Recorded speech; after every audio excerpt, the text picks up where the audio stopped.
So Joel Skousen joins us about 15 minutes into the next hour. Then we'll have open phones. Joel, what's your breakdown on what's happening? Well, it's good to be with you again, Alex. I think the jury is out still on a number of issues that you've brought up. There are clearly clear possibilities that the United States has tinkered with the Ebola. There's no reason to have a CDC patent on a particular strain of Ebola unless you're planning on weaponizing it. Or worse, you want to make sure that the powers that be have a proven vaccine so that they're protected. Bioweapons are very indiscriminate in who they pick. And so unless you're guaranteed that you have a level of protection, you don't let a bioweapon out in the world. I'm not sure this is it in particular. It may be a preliminary to something bigger further on. Really, to be a good bioweapon, it's got to be airborne. And I think it's pretty clear that unless this mutation occurs, that Ebola is not yet airborne, except for the fact that micro droplets, whether through a sneeze or a cough or even a laugh from an Ebola-infected person, does become airborne. It isn't to the same extent that other viruses like the flu are, where merely breathing around and it lingers in the air can infect somebody. But still, it's clear that this is contaminating other people who have not had real direct contact. But it is more difficult in the sense that so far the 48 people that they've been monitoring in Dallas don't have signs of Ebola yet. The deputy sheriff that thought he had Ebola turned out to be the flu. He has not been contaminated, but several others are who, as you have pointed out, were in full protective suits. To me, this indicates that this is, of course, extremely dangerous once it gets inside of you. I'm not sure that all of their medical protocols are really all that effective. They talked about the Dallas hospital putting him on kidney dialysis and ventilation. But, there are other treatments in the alternative field that are so much more effective than those. One of those is where you have an external body purifier, almost like a heart-lung machine. Basically, you take the blood out of the body, put it through an ultraviolet light in a machine, and then they put it right back into the body. And that's what all the rich people do just as a regular monthly treatment. And it really works. I had a daughter with MSRA, a real tough staph infection, and she took a couple of these treatments, and it cleared her right up when nothing in antibiotics in the typical medical establishment would do it. So what I'm worried about ultimately is that they are going to use this Ebola scare right now to justify some mandatory or preparatory for mandatory vaccines. And as you know, when you start doing vaccines in a mass-produced way, you get lots of infections, lots of side effects, and it's very difficult to maintain a purity when you're developing a vaccine in a mass thing. I think that for the elite, they probably have some very carefully sterilized vaccines that they can take with some safety. Well, just to back you up, it came out during the H1N1 that the German elite and even the top brass, as well as the British and the Chinese, had, quote, a clean vaccine made in limited lots for them. Yeah, and I think that's real and very possible. I mean, clearly, as you said, the vaccine immunology is a proven technology, but it has been a disaster in terms of mass vaccination of people. And clearly, the adjuvants that are put in there and the preservatives, the mercury and the other things in there are damaging to people, especially young children. I think anybody who survives an inoculation does so because their immune system is tough enough to fight it. But you start giving this stuff to children and young people and babies, worst of all, who don't have a developed immune system, and I think that's criminal in its difficulty. I'm not sure, Alex, if this is going to turn into a worldwide panic. I personally, my gut feeling is it's not, but it's going to get bad enough that it's going to engage a great deal of government propaganda, a great deal of government mandatory action, and get people conditioned for obeying those orders. And so, as I've said a long time, if there was ever a need for people to prepare in advance for strategic relocation, whether it's even for a friend, you've got to get out of big cities. You've got to do self-quarantine if these things are coming to pass. You can't go to church, you can't send your kids to school, and you don't go into a big office building because, you know, the amount of contamination that you can get there is significant. You know, people have to watch this carefully. You don't bail out of your job just because of the potential, but when people start to show up ill, in the community, and there's a chance that it could be near an office, you're going to have to establish a policy of taking a leave of absence, hoping that your employer will understand. But you've got to get rural, and very rural. That's right. Joel Skousen, stay there. I want, because you're one of the leading experts in the world on this, even the other experts we have on to say that.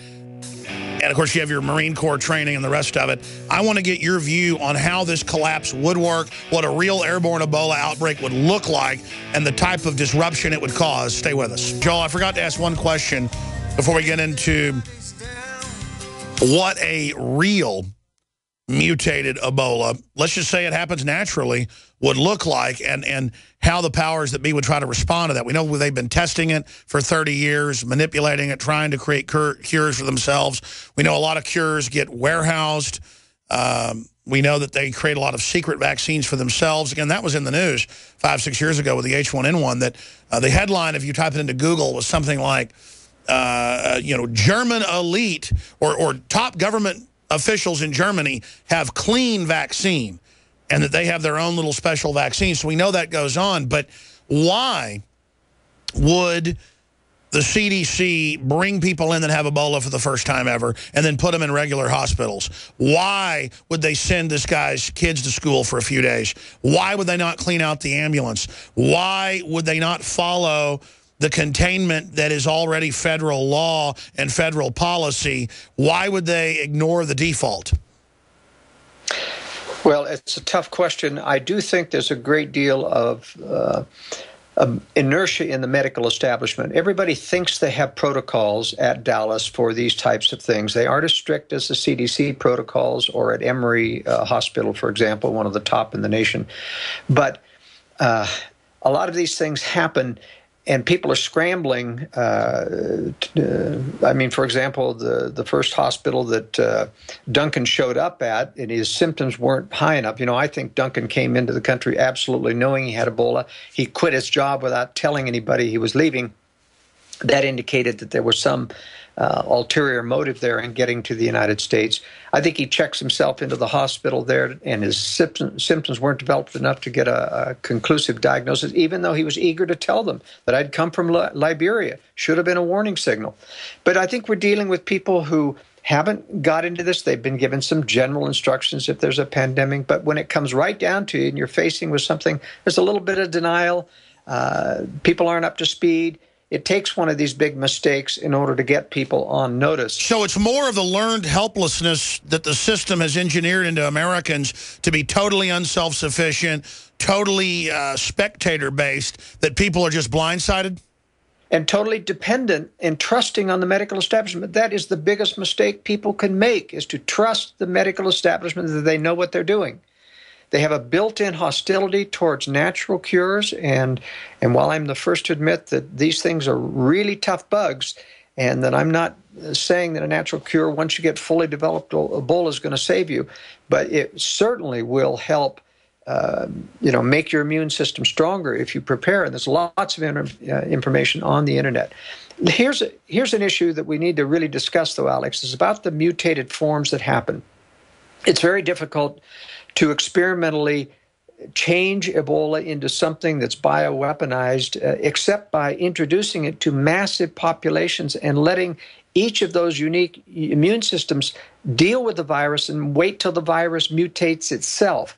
And that may be one of the prime things that's happened here, is trying to get a mutated form by allowing this to spread widely among the population. Exactly. That's what a lot of experts are saying, is that, oh no, what if bad actors or terrorists get a hold of any of these people and get a mutated virus? Well, the CDC and the UN are in there with tens of thousands of patients getting blood samples, and you know those are being sent off to the bioweapons labs. That's right. Now, here's what happens, though. Remember that if you're going to do a bioweapon and you're going to protect yourself as the elite with a special vaccine, you really have to wait till you get to that mutated form. And they haven't got there yet. They haven't got to the totally airborne. And once they get to the airborne form of Ebola, they've got to then develop a vaccine specifically for that. So you see, if you're going to put something out now and you're going to expect it to mutate to be a more bioweapon effective thing, this isn't the time to do it. I think that's why I'm saying I'm not very confident this is going to turn into the worldwide pandemic, because it is so far very difficult to transmit. Well, Joel, I agree with you, because I've just studied the modus operandi of the scientific technocracy. That's my word for them. I want to get your word for them. Is they do test things incrementally and then build up. Like their false flags get bigger and more complex each time. They like to try to organize things. They're very OCD. Yes, and I'll agree, Alex. And I think we're in this process of testing and probing. It's just like chemtrails. Chemtrails are very real, but they keep changing the pattern, changing the chemicals. They're trying to do something and not necessarily succeeding. That's why they gave up on HARP. It wasn't interacting and augmenting the effect as previously desired. That doesn't mean they're going to stop chemtrailing, and it doesn't mean they're going to stop experimenting with bioweapons. But as I say, this is a progressive threat to us that won't happen until they're fully protected. All right, worldaffairsbrief.com. So, Joel, if you would, go through your view, looking at the U.S. first, but then other parts of the world, of what would happen if real airborne Ebola went viral in West Africa, let's say 3 years from now. Or if this was to mutate and go airborne, what you would expect to see. Because we're already seeing panicking with only 2 people in the U.S. known to have had it. 1 dead, 1 alive. What would happen if thousands started to get it? What would happen if it went airborne? And what would someone who was prepared do versus someone who wasn't prepared? Well, the first thing that would happen, you would have mandatory quarantine happening. And even before a mass vaccination, it takes them a certain time to gear up. If, in fact, they show up with millions of doses of vaccine in advance, then you know it was planned. There has to be a period of time for them to develop a vaccine and to go forward with it if it's real. But in any case, mass quarantine is the major problem that you face, because as this sheriff's deputy, he came in down with some flu symptoms, and he got labeled potentially Ebola and put into quarantine. Had this happen in a mass quarantine situation where a lot of people are coming down sick with it, and you happen to have the flu or a cold or fever or something and get tagged and put into a mass quarantine, you're going to get the Ebola, because you're put into a quarantine with other people. And just like the Superdome during Katrina, you're not going to have the kind of facilities. I don't care what the CDC says. You can't have extremely controlled medical protocols in mass quarantine situations. It simply overwhelms the medical system. Even in Liberia, they're already out of hospital beds. And how do you build more facilities to handle the exponential increase in clients? So what happens is you have to carefully watch this. At the first hint going to be mass quarantine, you have to get out of Dodge. You have to then implement your strategic relocation plans to get out into the rural areas. It's going to be in the urban areas where those mass quarantines occur. You just don't want to have the risk of being in one of those dragnets. Once it starts to go airborne, it will rapidly multiply. They're talking now about 2 to 1. Meaning it's doubling. For every patient, he infects 2 more. Well, that's really quite a slow infection rate compared to the Spanish flu, when it was 10 and sometimes 20 to 1. Now, it never gets to the whole population. At least 30% of the population, at least from historical statistics, has a tough enough immune system that they won't get sick, even and didn't during the Spanish flu, as tough as that was, and probably won't get Ebola, even if it's airborne. The airborne strains are always a little bit weaker than the contact strains. So even though they spread more rapidly, they're a little bit weaker form, and so probably going to be more survivable. But clearly, you don't want to get into the arms of government. You don't want to go into a FEMA camp. You don't want to go into a medical camp or quarantine if you can afford it. Now, if you do get Ebola, real Ebola, you want to do self-quarantine and you keep yourself away from your family, you have to have provisions for that as well so that you don't infect other people. Joel, though, entertain me for a moment. What would an airborne outbreak look like? What would that do to this civilization? It depends on how fast it replicates itself among other people. If it's a thing where one student comes in and all of a sudden half of the school is down with the illness, and then the next week the rest of the school is down with the illness, that's going to be mass panic. I mean, people are going to be leaving the city in droves. They're going to be, without any preparations, they're going to be doing a strategic relocation. And that's what would happen in a mass panic situation. It would be the same thing happening as an EMP strike when you don't have electricity or food services. It could be devastating. Now, typically, it doesn't happen that rapidly. Typically, it grows slowly enough. In other words, it starts with 1 in 3, then 1 in 5, and then 1 in 10 in terms of multiples. And at the point it gets to 1 in 10, the government is starting to put in mass quarantines and camps and other things. I think they'd love to do that, to have the excuse to build camps that can be used for other purposes in some future time once the infection wears itself out. But it's really impossible to tell, but except to say, according to the speed, I predict that it would at least get to the point where the government would do mass people control and containment control strategies, which is devastating to your liberty, devastating to your rights. And that does give you time, however, to see the handwriting on the wall and say, I'm getting out of town now before I get stuck in one of those quarantine camps. Well, my gut, my instinct is, and I do have a little place out in the country, but is to get even further out in the country. But I'm here in Austin, Texas, trying to put on a defense of what's left of freedom. But at the same time, we need to divide our energies into fighting to restore the republic, fighting to warn people worldwide, but also preparing ourselves. Because if folks that are aware of this information aren't somewhat prepared, then we're not going to be around at the end of this when the UN and others come in and try to take control of society. But if we do have groups spread out in the countryside and other areas, those will end up being areas of stability into the future, as you've said, Joel. Well, that's right, Alex. You know, I've spoken to a lot of people around the nation like you have, and the thing that worries me about our own constitutional conservative group is you get people talking about the positivism. We're going to restore the Constitution. We're going to beat this. When we get rid of Obama, we're going to win this. And this I'm going to win mentality is antithetical towards preparation. They just aren't preparing. One of the most ill-prepared groups are those that think that they're going to win this battle politically. Now, I'm not saying whether or not we are. I think it's, frankly, given the power of the globalist and the conspiracy that I see, I think it's unlikely that we're going to win as a nation. Doesn't mean that Lord won't provide pockets of liberty for us, but we've got to survive the nuclear war that's coming. We've got to survive the pandemic that's coming. If you haven't prepared well in advance, these are preparations that you can't just do on the fly. It takes significant preparation in advance to do that. And like you, I'm afraid, or as I say, as we prepare to fight for our liberty, we still have to prepare. You know, the kind of preparations that you and I have to do, Alex, in order to maintain a lifeline. I'm preparing to be able, through electronic or even radio means, to transmit my writing a brief if I have to go into seclusion, and have people who can then transmit that. And I think everyone who's got a mission in life or is a target in life, like you and I are, have to prepare to be able to keep being effective even when you're kind of having to be underground.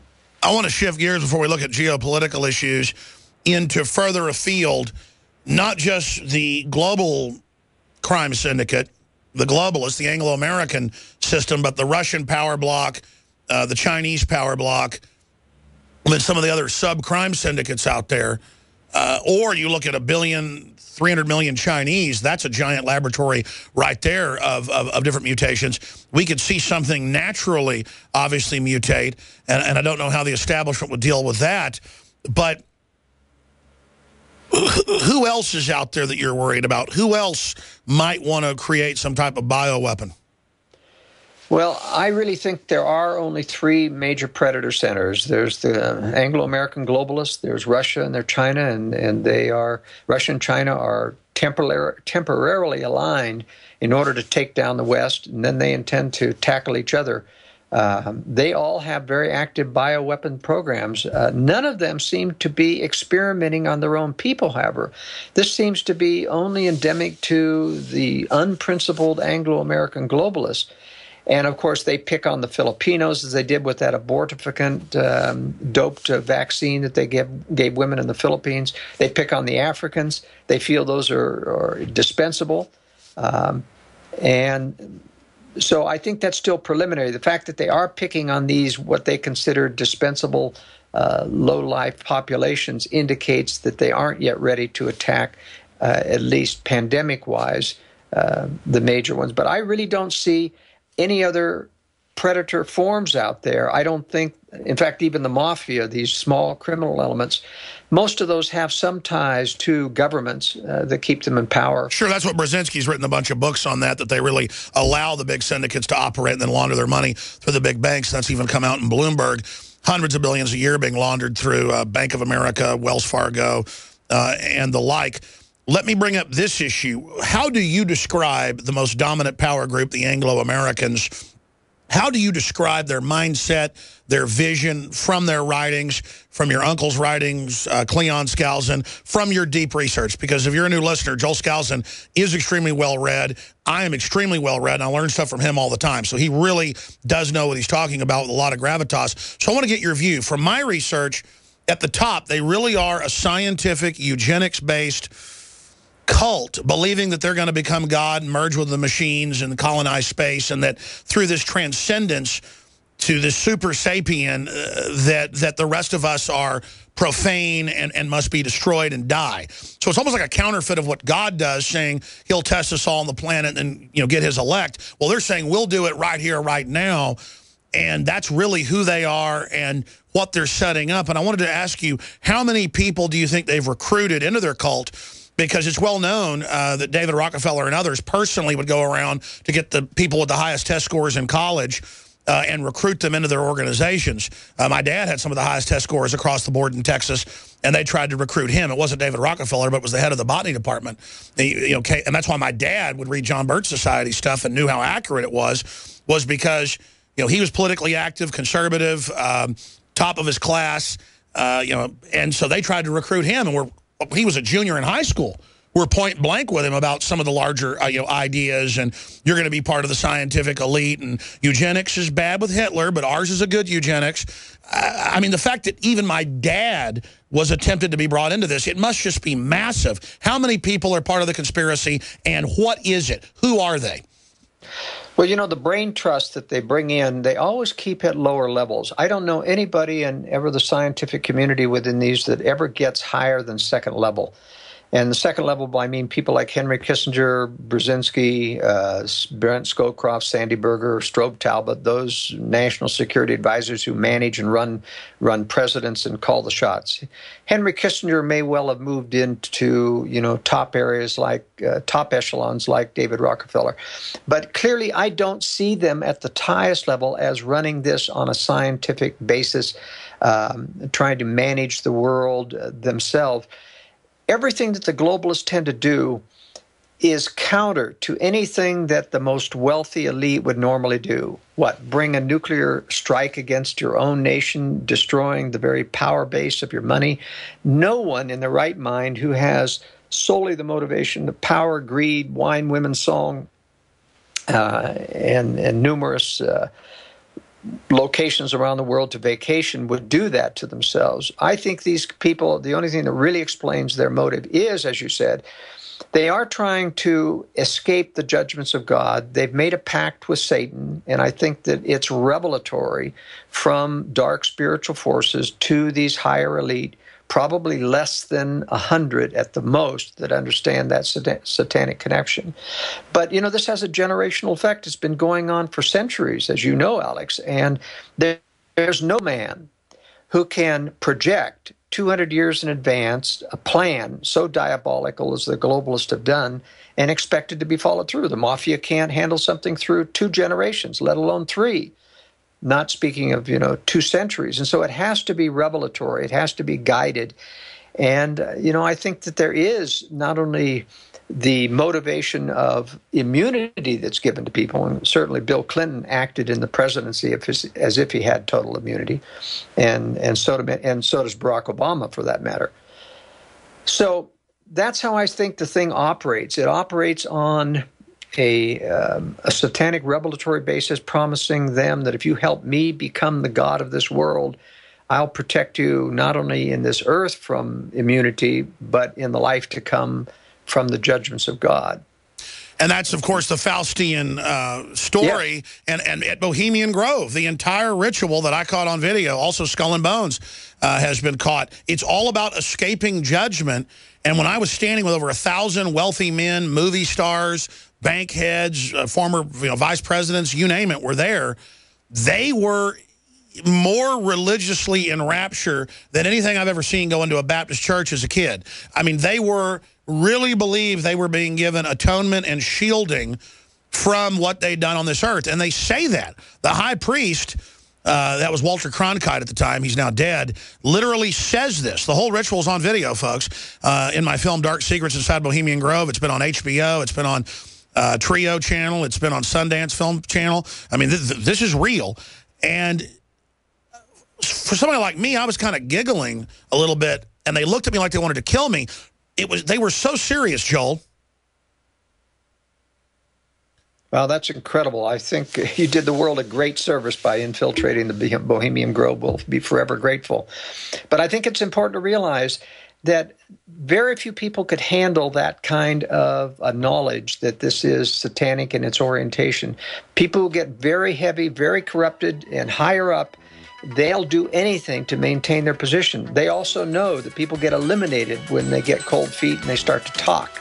And so that's also keeps them in line.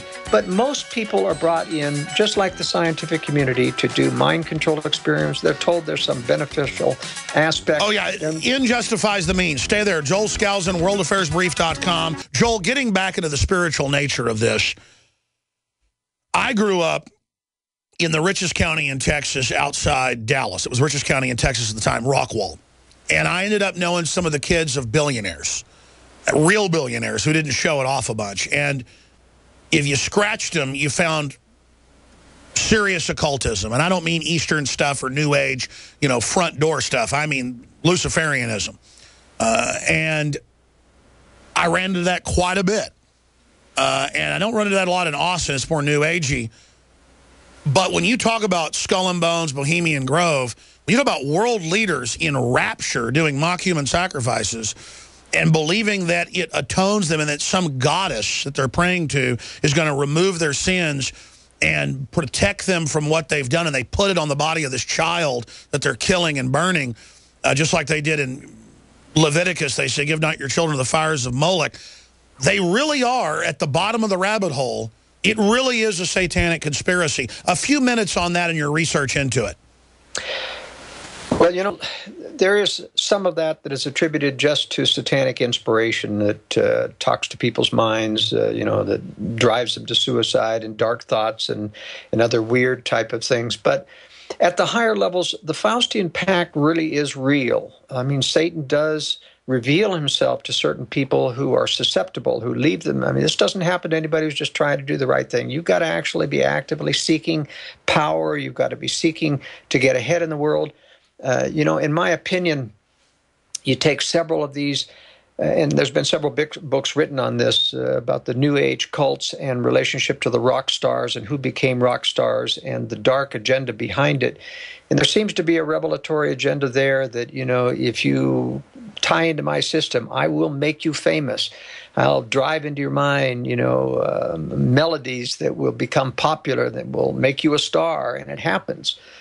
You take Andrew Lloyd Webber's Phantom of the Opera. It's filled with satanic, dark dreams, and they make Satan basically the image of the hero, trying to get recognition, making him the victim of discrimination. And, it just, if there's ever a revelatory image of Satan trying to make it in this world, to dethrone God and to become the hero, it's the theme in the Phantom of the Opera. And I can't help but think, when I look at the fact that many of those musical themes in the opera have been stolen from other pieces of music before, and the rest... Hold on. This is powerful. Joel Skousen's our guest. He's going to stay with us. When you turn on MTV or the NFL and it's a full-on Egyptian ritual or satanic ritual, and then when you say it's satanic, they say, oh, you're a conspiracy theorist, and they're teaching it in school, and the UN and others are persecuting Christians worldwide and bending over backwards, even when it hurts their own interest, to wipe them out. And then you've got the infiltration of the major churches by the state. I think that's the most powerful testament out there, Joel Skousen of worldaffairsbrief.com, is that the world is persecuting real Christianity anywhere it's found. Why is that? Well, I think there is both a direct satanic agenda, a revelatory agenda to the globalist, persecuting Christians. They view that as the enemy. And then there's that inspirational view that even people who aren't directly involved, get dark side inspiration. And the more you get involved with sin and alternative lifestyles and things that go against God's commandments, the more susceptible you become to those types of inspirations. And so, obviously, a lot of these people who are involved in a dark New Age or satanic agenda don't absolutely know it's satanic. They've already dumbed down their conscience. They're filled with chronic bad judgment, and what speaks to their mind is often satanic inspiration. So they get down a path, and it's very hard to come back. It's amazing to read some of the books on the New Age conspiracy and how people get trapped into that. And the few that have come out of that have given some very good descriptions of how you slowly get down into that area, and it's hard to come back. And of course, mind-altering drugs, Prozac and other things, which dulls the divine center of conscience, has a great deal of effect in helping American people, or youth especially, who are on these drugs, get tied in with some alternate inspiration that is not good. Well, the Bible talks about how the magicians, the occultists, would use pharmakia to open themselves up to this. And you look at how the system pushes these drugs that are in the hallucinogenic family on the public. The general public is under a trance. I don't know how we break them out of it, Joel. Yeah, it's tough. One of the things, obviously, you don't get in public schools is discipline. You don't get any reminders about the workings of conscience. Those are the only salvation morally in the nation. Unfortunately, as you pointed out, our churches have become so soft-peddling the gospel, soft-peddling politics. Everything is feel-good, social networking, and friendship in our Christian societies. We really need to alert and train youth from the youth up about the workings of conscience. And I'm talking about the two major signals: the nervous feelings when something's not quite right, that's telling you to pull out, do something different, or the pushing feelings, the promptings to do something, especially when you don't feel like it. If I had known those two signals and been able to really relate to them as a teenager, I would have got better grades, wouldn't have got into trouble, with my peers. It's amazing how every time I made a mistake in my youth, I had a warning in conscience before, and I can go back and remember that I had a warning. That's what we need to train our youth in. It's not just catechism. It's not memorizing a systematic way to be good. It's listening to the voice of conscience, tying into that divine source of and that voice is never wrong. I realize in my life now that I'm always bucking against that voice, and the more I just go with it, I mean, that's the answer right there. How could people ignore something that powerful that's always right? Well, it's interesting because it is a still small voice, as the Bible says. It's not a shouting, screaming voice. It's a tiny whisper, and it's so easy to disregard. And that's why it also takes a great deal of self-control. Stay there. Incredible. A short segment, long segment coming up. I want to talk about that still voice, that the quiet place of the Most High. Satanism being at the heart, this craven energy of destructiveness. in the world system.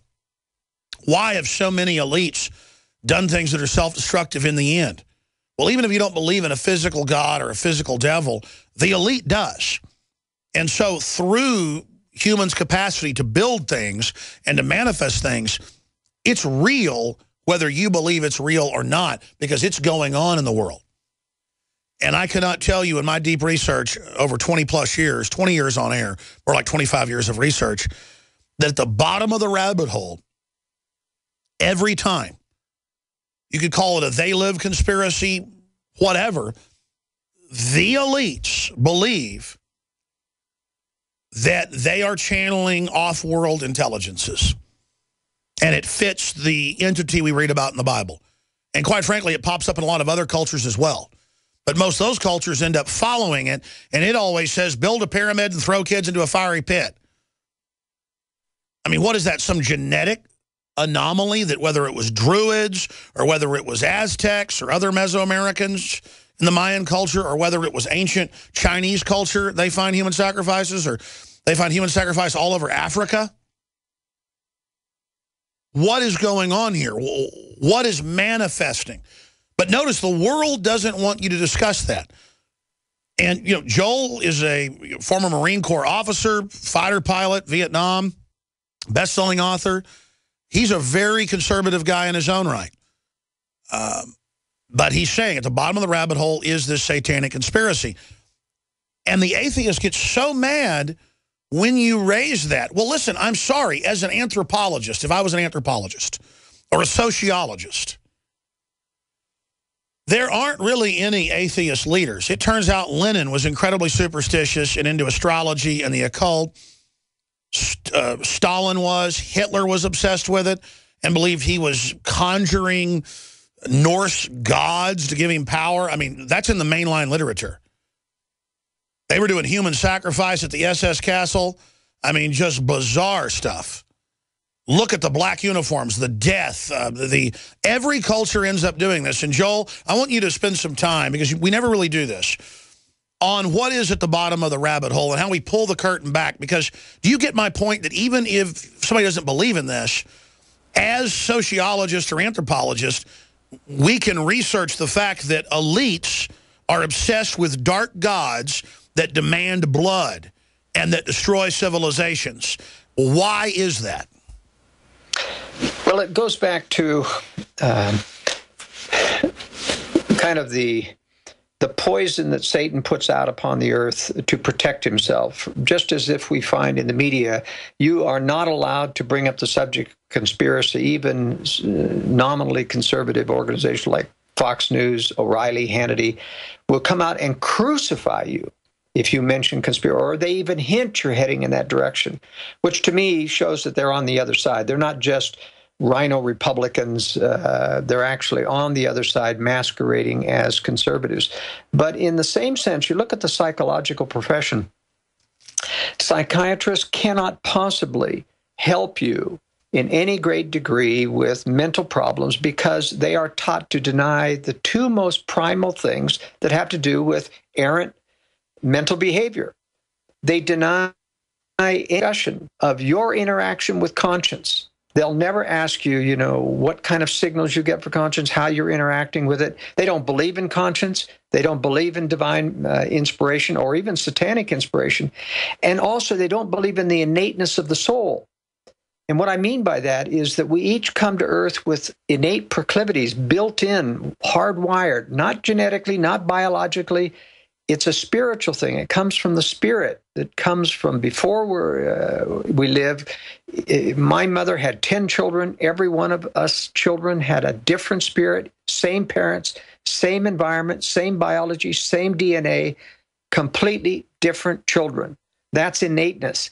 And when you don't address people's innate set points, and some people are resistant naturally to the Spirit of the Lord, to the voice of conscience. Some people are innately attracted to evil, and that can only be explained by, you know, spiritual proclivities that they picked up in their own creative process. I happen to think that God, after creating spirits, there's a lot of free market things up there. You're allowed to see what's going on earth. You get influenced by things, and that's why Patton thought he was at Thermopylae. He was at the Greek battles. He believed in, or he thought maybe reincarnation explained that. But in fact, I think the spiritual innateness that we come to Earth with, just like you have a passion, Alex, for liberty, and that's just not learned in school. That's not where I picked it up. It's not born. I mean, it's not learned in school. We're inbred with some of those, and not equally. So I think to understand ourselves, our society, we have to get down to the basics. And too often the solutions we have, whether they're political solutions or religious solutions, are mechanistic. They're checklists. And that just doesn't hack it. You've got to tie into the source of truth. And as I was telling, it's a very still, small voice. You have to have a great deal of self-control to listen to that voice. Not only to concentrate, but, if you fill your life with raucous music, loud hyperactivity, and you can't... I had to teach my kids, for example, to kind of just slow down in life, take it easy so that you could hear the voice of the Lord when it was prompting you, and you had enough time to react to it. Well, that's what I was going to say. I notice that when I get calm and go out in the countryside, then I feel really moral and good and have clarity. But working and living in the city and running around, it's when I get sped up and crazed that I even catch myself having really evil thoughts and acting vicious and really turning into like a Dr. Jekyll, Mr. Hyde. I mean, I've experienced it myself. And that's why the whole system is about speeding us up, confusing us, getting us angry, never letting us slow down.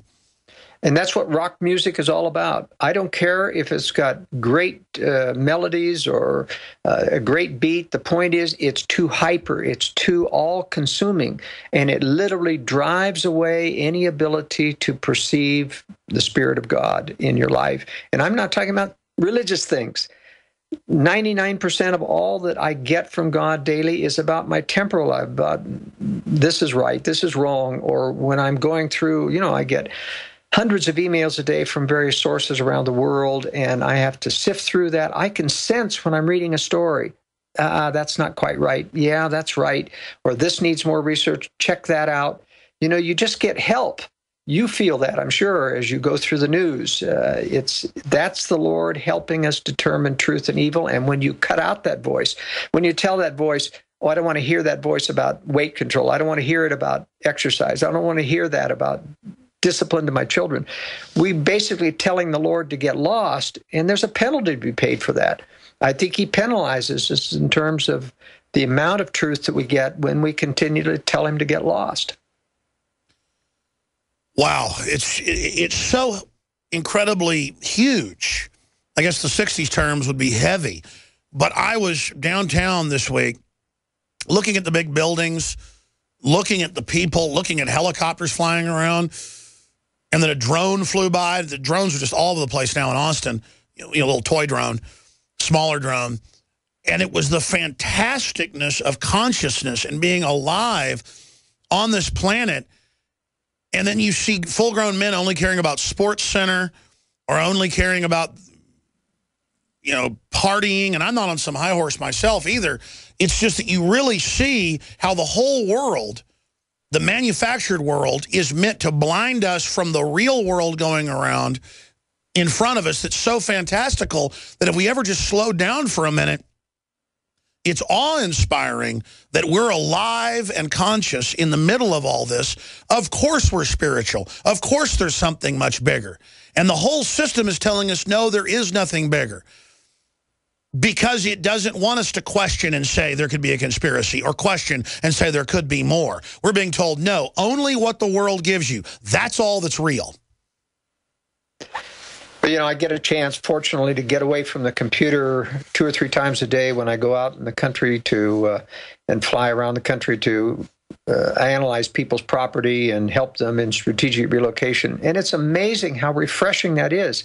I'm supposed to be working, and I do work hard, sometimes 14 hours a day, with people, and they're constantly bombarding me with questions and, give me the answers to these. But, I still, when I'm out in the country, I come back refreshed. And I know you feel that way too, Alex, but it's incredible how we have to break this urbanization mold that the society is trying to push upon us and realize that you need to get out at the end of the day into a more tranquil environment. Well, the Bible says the city's the place where you find the evil, and there is no doubt that it's just unnatural. And then you've got an unnatural system working through that unnatural template to try to break our basic human programming, the attack on men, on the family, on women, on children. It's so predatory, and I don't see how other folks can't see that it's predatory. Not that I've got all the answers or that you have it all, but just admit, folks, it's a predatory world system. We need to be analyzing it. We need to understand it. We need to not trust it. We need to double-check everything it puts out and double-check what we say. Just don't let these predators have their way with you. Be aware that the danger is increasing any way you slice it. You write a lot about this in Strategic Relocation in the book. You talk about it a lot in the film. The way the establishment has created balkanization and exacerbated cultural and racial differences, and it really seems like this is getting worse than ever. What's your current take on that? You know, there's a lot of talk about and hype about ISIS coming over the border and creating terrorist attacks. And I predicted that there will be no such attacks any more than there's been any other attacks for the last, well, forever, even since 9/11. And that's because this is controlled terror we're dealing with. You know, we got a wide open border with Mexico. What's to stop real terrorists from buying a ticket to Mexico and coming across the border and blowing themselves up in a shopping mall? The fact is that the American people would react very decisively and require that border be shut down tighter than a drum. And that's why they don't let the terrorists come across. And it proves that they are controlled. And that's why I'm saying the real purpose of that open border is this multicultural agenda, the increased crime, the increased stress, and to overwhelm conservative voting patterns in this country with the democratic, socialist-leaning voting patterns of uneducated Mexicans that come across. And by the way, Blue State brags and openly admits that. I mean, they say, we will get your guns within 10 years. And the Democrats organize around race while telling everybody else they can't. I want to organize around liberty and freedom, but as you said, these are third world countries that have never been free. This country's in trouble. Well, and the judges are upholding this. Shows that there's a conspiracy that goes clear into the judicial department, because literally every judge where you take these cases to court to protest Democratic registration or to enforce voter ID even. The judges are knocking down voter ID as if that's something unconscionable against the 14th Amendment, against people's rights. What? To require identification that you're an eligible voter? What could be more patriotic? What could be more American than that? But literally, we have 100% of judges voting down those voter ID laws, which shows that they're under the Democratic agenda. Well, it's actually a globalist agenda. They do the same thing under Republicans, but the Democrats are the cutting edge, though. Yes, they are. Now, it's telling, though, that they get some things done more than others. You know, this rumor about Obama going to stay in office and there's not going to be election in the future because he's going to take control has been going around for years, but it's bogus. Obama's a puppet. He's controlled by the globalists, and they know that there's a groundswell of reaction against Obama. They're not so stupid as to keep Obama in power. They're going to give us a controlled Republican next time around. I'm predicting that not only will Hillary Clinton run, but she will be defeated. I think the powers that be really like to have a compliant puppet as president, not someone like Hillary who really will try to run the presidency. But I think they really want to give relief to the country, a false relief in the form of a controlled Republican. Of course, they're trying to shove Chris Christie at us, who's another... it's shades of what happened when they wanted Rudolph Finish your U.S. Political view when we come back. Well, they always start out trying to give us a phony Republican, like they started out with Rudolph Giuliani, a cross-dresser globalist involved in 9/11. The conservatives would have none of them, and so they resurrected McCain in 2008 just out of nowhere in order to stop Mitt Romney from getting into the position. 6 Democratic newspapers endorsing John McCain. And then Of course, in 2008, they couldn't stop Mitt Romney, so they had to pull about 8 million to 10 million votes in order to defeat him. I mean, here's a guy who was bending over backwards to please the establishment, ignorant about conspiracy, and yet they still didn't want him in the White House because they didn't have dirt on him. They couldn't control him. That's the same thing that's going to happen to Rand Paul coming up. They can't allow him to be into the White House, no matter how much he bends over backwards to say Republicans need to reach out to Hispanics and to blacks and to every other minority. He's really trying to compromise to get ahead so that he can avoid what happened to his father. It won't do any good. They've got his phones tapped. They know he's real. Well, that's right. But what I'm saying is that he's not going to get in. He's going to be the man to beat, I predict. But the fact that Mitt Romney is surging back into popularity shows that nobody's enthused about Jeb Bush or Marco Rubio yet. We're going to see a litany or a progression of them throwing us prospective candidates with push polling. It's just like in the last election. They had 5 people coming up one after another, whether it was Santorum or Newt Gingrich or the rest, that they said, oh, suddenly surging 40% into the poll. It was falsified.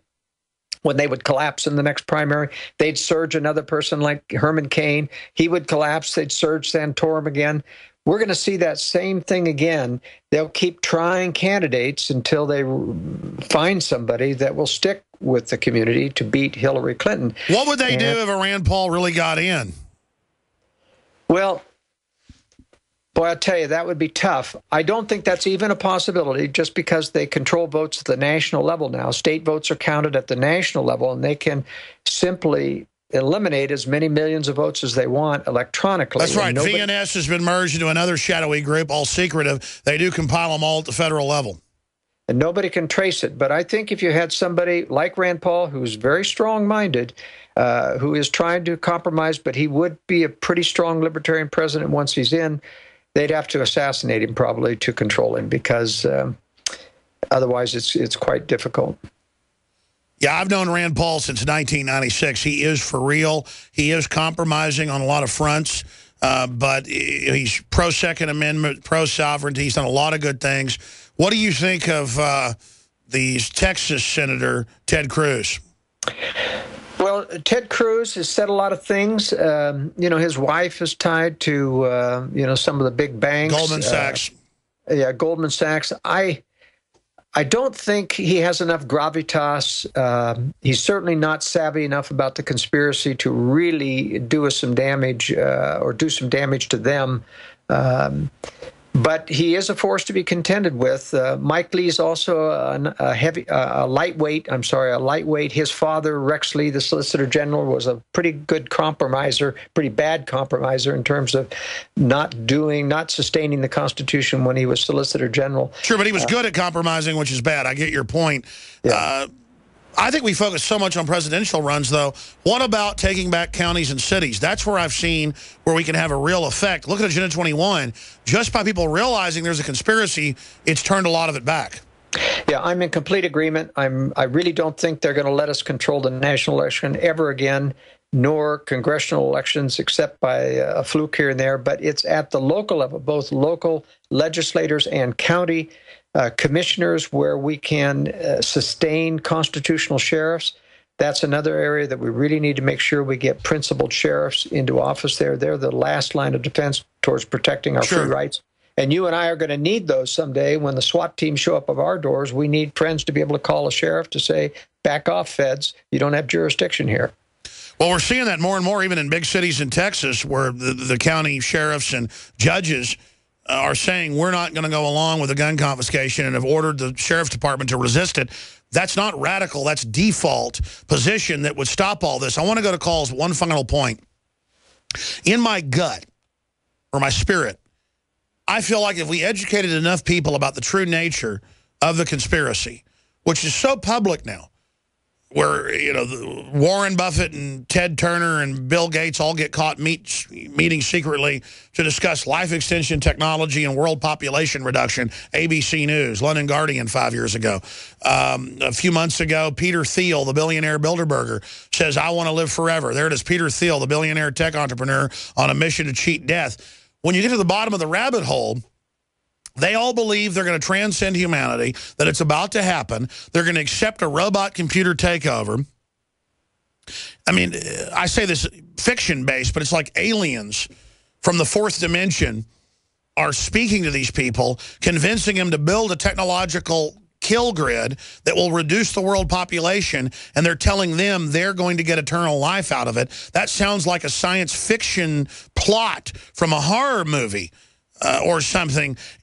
And now they're very public about it. 15 years ago, when I was reading their internal writings or more scholarly documents, that's all they talked about. But now, Joel, they're so public about it's the end of humanity. It's an evolution. We're going to transcend. We're going to get rid of almost everybody, and only a tiny group will live forever.